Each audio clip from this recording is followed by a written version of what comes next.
This year marks the 25th anniversary of the first diagnosis of AIDS.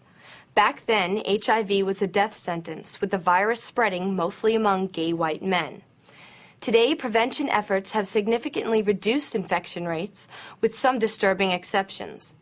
New studies show that HIV cases are actually increasing at alarming rates in African American and Latino communities. AIDS is now the leading cause of death for African American women ages 25 to 34. We met Diane Williams, who has been living with HIV for nearly half her life. The story of how she contracted HIV is unfortunately all too familiar. I couldn't believe that it could happen, like it was something that could happen to me. Diane told us she came from a large traditional family. She never strayed from the conservative values instilled by her parents. No, I never did any drugs, no beer, smoking, or anything. And complete healthy lifestyle. Yes, completely healthy, normal lifestyle. Diane contracted HIV during a 4-year relationship with a man who was secretly involved in risky behaviors. Her shocking discovery came with the birth of her third child. And she couldn't get her shot, so I decided to take her to a hospital. And they asked us did we want to get tested, and we said fine.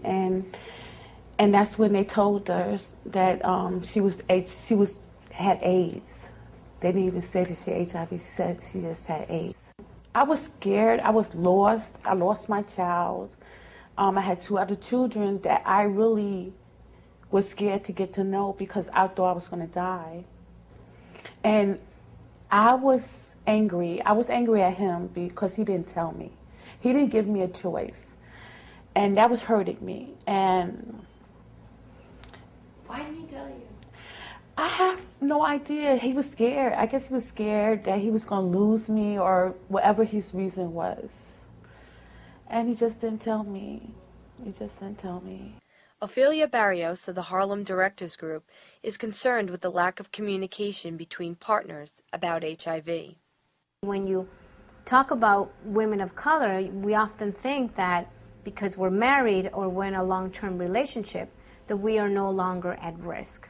Yet in fact, we know that most women are getting infected through heterosexual transmission, meaning at some point, whatever man they're with, be it their husband or their long-term partner, is what's placing them at risk. Oh, okay.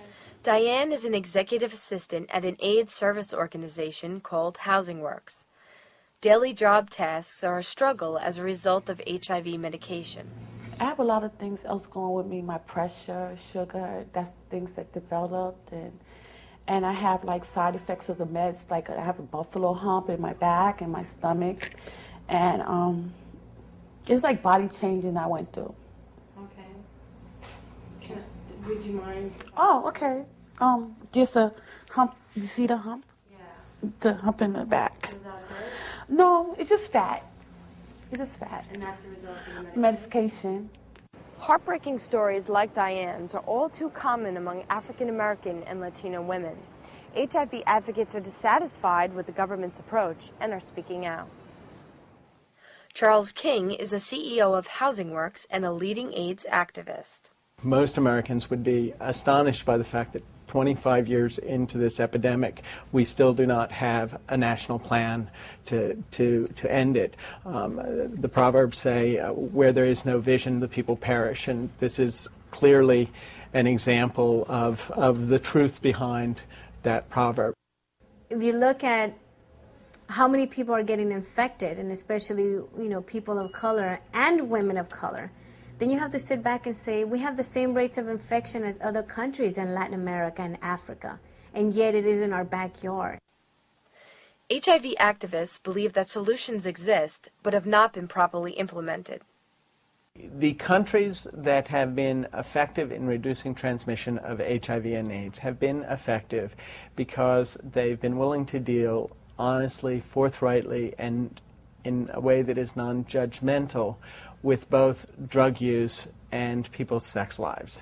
The efforts to really talk about HIV prevention in the streets, the distribution of HIV information, distribution of condoms, referrals to testing sites, for example, providing them from a community perspective the ability to get access to information as to what is HIV and how to protect themselves.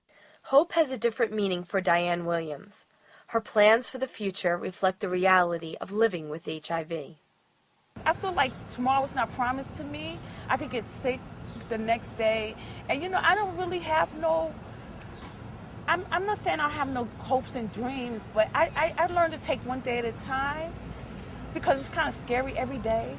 You know, just waking up and knowing that I could be productive and I don't know if I'm going to wake up sick or not feeling well. It's just like, I just take one day at a time.